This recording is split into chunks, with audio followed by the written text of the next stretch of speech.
संसद में मांग की जा रही है कि मदरसों में सीसीटीवी लगाया जाए, लेकिन सबसे बड़ा सवाल यह है कि मदरसा चल क्यों रहा है? क्या भारत में मदरसों की जरूरत है? क्या भारत का संविधान मदरसा खोलने की इजाजत देता है? जिस आर्टिकल 30 के नाम पे ये मदरसा खुल रहा है, मदरसा चल रहा है, वो आर्टिकल 30 तो मदरसा खोलने की इजाजत नहीं देता। मैं आपसे भी आग्रह करूंगा, एक बार आर्टिकल 30 को पढ़िए। बहुत साफ साफ लिखा हुआ है कि जो लोग हैं यहां पे उनको अपना एजुकेशन इंस्टीट्यूशन खोलने का अधिकार है। आर्टिकल 30 तो एजुकेशन इंस्टीट्यूशन खोलने का अधिकार देता है, यानी law college, engineering college, medical college, BEd college, 10वीं तक का स्कूल, 12वीं तक का स्कूल खोलने का अधिकार देता है। मदरसा खोलने का तो अधिकार ही नहीं देता, क्योंकि मदरसा एजुकेशन इंस्टीट्यूशन नहीं है, मदरसा तो दीनी तालीम सेंटर है।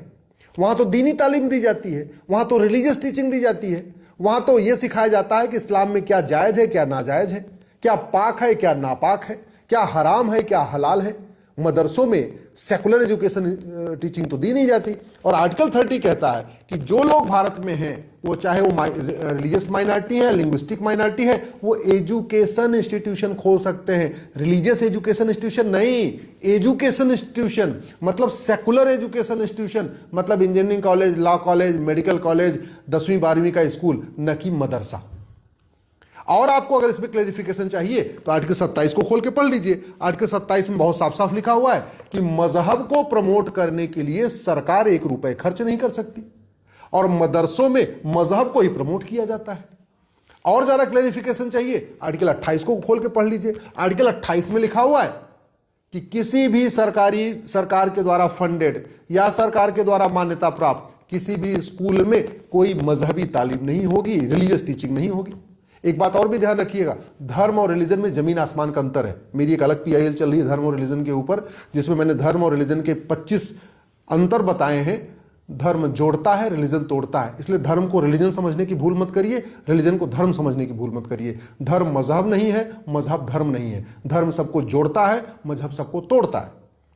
तो धर्म जो है वो सबको वसुधैव कुटुंबकम नारीतो नारायणी सर्वे भवन सुख न सिखाता है, मदरसा ये नहीं सिखाता। तो आर्टिकल 27 जहां एक तरफ कहता है कि मजहब को प्रमोट करने के लिए 1 रुपए खर्च नहीं किया जाएगा, आर्टिकल 27 धर्म को प्रमोट करने पे रोक नहीं लगाता, धर्म को प्रमोट करने पे पैसा खर्च करने पे नहीं रोक लगाता, मजहब को, रिलीजन को प्रमोट करने पे पैसा खर्च करने पे रोक लगाता है।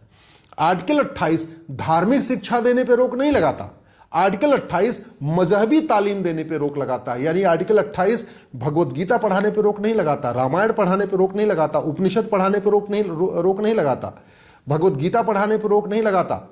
आर्टिकल 28 बाइबल कुरान पढ़ाने पे रोक लगाता है, क्योंकि बाइबल और कुरान धार्मिक ग्रंथ नहीं है, बाइबल और कुरान मजहबी ग्रंथ हैं। वो एक मजहब को प्रमोट करते हैं, वो यूनिवर्सल ह्यूमैनिटी को प्रमोट नहीं करते।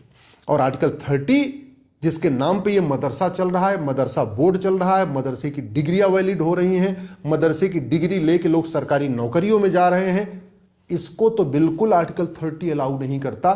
दुर्भाग्य इस देश का है कि सरकारों ने पहले तो प्राइवेट लोगों ने मदरसा बोर्ड बनाया, सरकारों ने मदरसा बोर्ड को मान्यता दिया, सरकारों ने मदरसों की डिग्रियों को मान्यता दिया, मदरसे की डिग्री लेके लोग टीचर बन रहे हैं, मदरसे की डिग्री लेके लोग हवलदार बन रहे हैं, सिपाही बन रहे हैं, लेखपाल बन रहे हैं, पटवारी बन रहे हैं, जबकि भारत का संविधान मदरसा खोलने की इजाजत ही नहीं देता।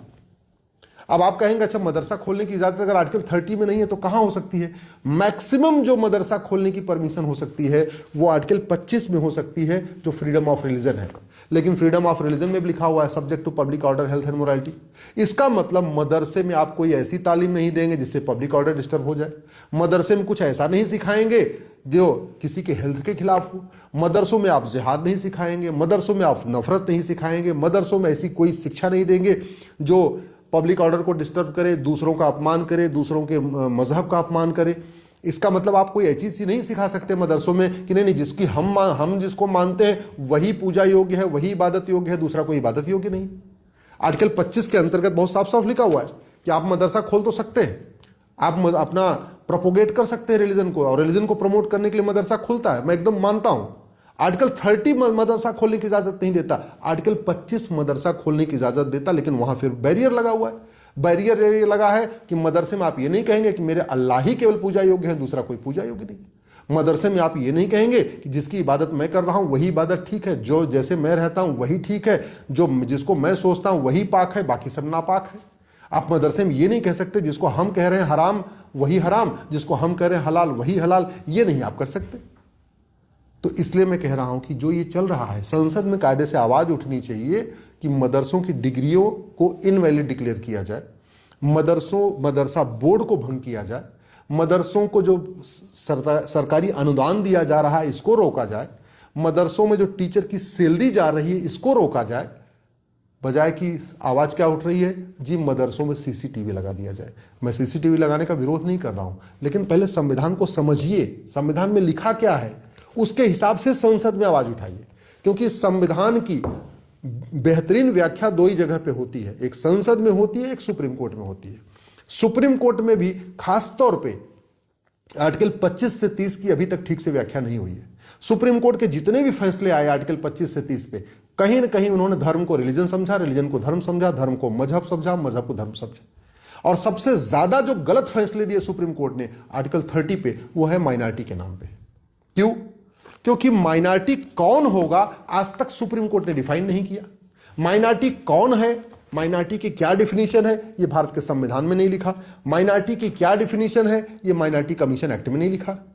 तो माइनॉरिटी कमीशन चल रहा है, माइनॉरिटी अफेयर मिनिस्ट्री चल रही है, माइनॉरिटी के नाम पे लोन चल रहा है, माइनॉरिटी के नाम पे वजीफा चल रहा है, लेकिन माइनॉरिटी कौन है, हु इज माइनॉरिटी, न संविधान में लिखा, न कानून में लिखा, न सुप्रीम कोर्ट बता रहा है, न संसद बता रही।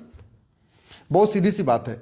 माइनॉरिटी सबसे पहले तो यह डिसाइड हो जाए कि जरूरत है कि नहीं जरूरत है।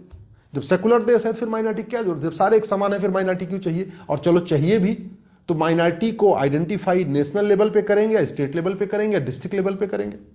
और जब आइडेंटिफाई करने के पहले ये तय हो जाए कि हाँ भाई चलो नेशनल लेवल पे तय करना है, तो माइनॉरिटी कितने परसेंट वाला होगा, 0.1% की, 0.2% की, 0.5% की, 1% की, 2%, ये परसेंटेज फिक्स हो जाए।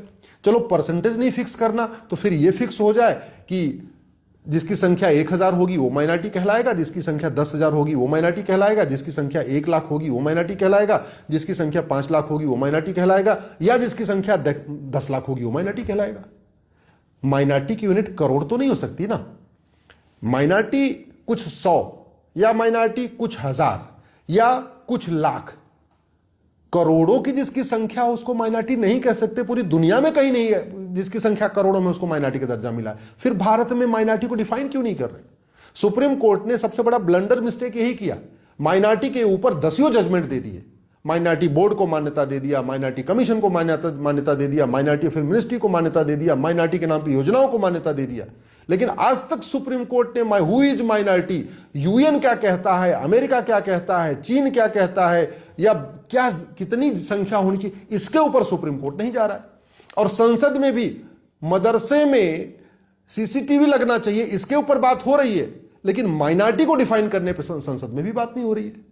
मदरसा कहां चलेगा, कि किस संविधान के आर्टिकल के अंतर्गत चलेगा, इस पर भी चर्चा नहीं हो रही है। आर्टिकल 30 तो बिल्कुल इजाजत नहीं देता। दुर्भाग्य देखिए, माइनॉरिटी कौन होगा इसको न केंद्र ने डिसाइड किया, न राज्य ने डिसाइड किया, न किसी हाई कोर्ट ने डिसाइड किया, न सुप्रीम कोर्ट ने डिसाइड ही नहीं किया, और सब कुछ माइनॉरिटी चल रहा है। भाई माइनॉरिटी कितने रिलीजन होंगे? दुनिया में 1100 रिलीजन है। क्या जो भी भारत में रह रहे हैं सबको माइनॉरिटी का दर्जा मिलेगा? तब तो भैया भारत में लगभग 100 रिलीजन भारत में रहते हैं। 100, किसी की संख्या 5 है, किसी की संख्या 10 है, किसी की संख्या 20 है, किसी की संख्या करोड़ है, लेकिन कम से कम 100 रिलीजन भारत में रहते हैं। तो फिर क्या भारत में 100 कम्युनिटी को माइनॉरिटी का दर्जा मिलेगा, रिलीजियस माइनॉरिटी का? और लिंग्विस्टिक माइनॉरिटी तो दुनिया में तो 6500 भाषाएं बोली जाती हैं, तो और उन 6500 भाषाओं में से लगभग 500 भाषा बोलने वाले भारत में भी हैं। चीनी भी रहते हैं, जर्मन भी रहते हैं, फ्रांसीसी भी रहते हैं, दुनिया भर के लोग रहते हैं। क्या सबको माइनॉरिटी का दर्जा मिलेगा? तो सवाल यह भी डिसाइड होता है कि क्या पूरी दुनिया के रिलीजियस कम्युनिटी को माइनॉरिटी का दर्जा मिलेगा? जो भारत में रिलीजन शुरू हुए, जैनिज्म, बुद्धिज्म, सिखिज्म, इनको माइनॉरिटी का दर्जा मिलेगा? क्या पूरी दुनिया की भाषाओं को भारत में लिंग्विस्टिक माइनॉरिटी का दर्जा मिलेगा, या भारतीय भाषाओं को माइनॉरिटी का दर्जा मिलेगा? 1% वाला माइनॉरिटी कहलाएगा, 2% वाला माइनॉरिटी कहलाएगा, या 10% वाला माइनॉरिटी कहलाएगा? 1 लाख वाला माइनॉरिटी कहलाएगा, 2 लाख वाला माइनॉरिटी कहलाएगा, या 1 करोड़ वाला माइनॉरिटी कहलाएगा? मुझे लगता है न इस पे संसद में चर्चा हो रही है, न सुप्रीम कोर्ट में चर्चा हो रही है। सीसीटीवी बढ़िया लगना चाहिए, लेकिन क्या भारत में मदरसे की जरूरत है? वर्तमान परिस्थितियों में मदरसे की जरूरत है? क्या मदरसा खोलने से वीर सावरकर जी का सपना साकार होगा? क्या मदरसे से बाबा साहब अम्बेडकर का सपना साकार होगा? क्या मदरसे से गुरु गोलवलकर जी का सपना साकार होगा? क्या मदरसे से गुरु तेग बहादुर जी और गुरु गोविंद सिंह जी का सपना साकार होगा? या यूनिफॉर्म एजुकेशन लागू करने से, भारतीय शिक्षा व्यवस्था लागू करने से, गुरुकुल वैदिक शिक्षा व्यवस्था लागू करने से गुरु गोलवलकर, वीर सावरकर जी और बाबा साहब अम्बेडकर का सपना साकार होगा? इसके ऊपर चर्चा करने की जरूरत है। मैं आशा करता हूं कि समाज में, सारे यूनिवर्सिटीज में इसके ऊपर चर्चा होगी और आने वाले टाइम में हाई कोर्ट, सुप्रीम कोर्ट में भी इस विषय पर गंभीरता के साथ चर्चा होगी।